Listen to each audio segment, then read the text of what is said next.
সবাই এতক্ষণে জেনে গেছেন আড়ংয়ে চলতেছে অ্যানুয়াল সেল আপ টু 70%। এত বড় ধামাকা শুনলে যে কোনো মানুষেরই মাথা খারাপ হয়ে যাবে, বাট আসলে কি এটা ওর্থ ইট অর নট? চলেন দেখা যাক। যারা সচরাচর আগে থেকে আড়ংয়ে শপিং করেন তারা জানেন এই সেলগুলো আসলে স্পেসিফিক কিছু প্রোডাক্টসের উপরে থাকে, কিন্তু দেখা যাবে প্রোডাক্টগুলো ধুলা ময়লা পড়া বা আপনার পছন্দ হবে না। আর যে পরিমাণে রাশ থাকে সেগুলোতে আমার মনে হয় আপনি প্রপার ভালো কোয়ালিটি বা পছন্দ মতো জিনিস আপনি পাবেন না। এর থেকে আমার সাজেশন বা আমি যেটা চিন্তা করেছি সেটা হচ্ছে, সামনে পূজা আসতেছে অ্যান্ড আমি বলবো এই টাকাটা একটু সেভ করে আরো কিছু টাকা অ্যাড করেন, বা তারপরে আপনারা পূজার আগ দিয়ে যান। তখন দেখবেন অনেক নতুন নতুন কালেকশন আসবে, ভ্যারাইটি আসবে। আর যারা এই মার্কেটিং স্ট্র্যাটেজি গুলো জানে তারা অবশ্যই আমার মনে হয় এই সময় যায় না এই ভিড়ভাট্টার মধ্যে বা এই সেলের মধ্যে। যারা শপিং করে অনেক আগে থেকে তারা অলরেডি জেনে গেছে যে আসলে অ্যানুয়াল সেলে কি হতে পারে বা কি হয়।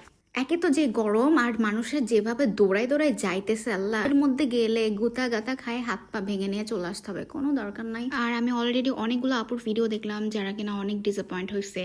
জিনিসপত্র অনেক ধুলা ময়লা বা একটু ড্যামেজ আছে, বা অনেক ওল্ড মডেলের যে জিনিসগুলো আসছে, শাড়ি জুতা বা ব্যাগ বলেন, খুব কয়েকটা রিয়েলি জিনিসের ওপরে আপনারা ওরা ডিসকাউন্ট দিছে, সেহেতু এই জন্য না যাওয়ার পক্ষে এখন আমি।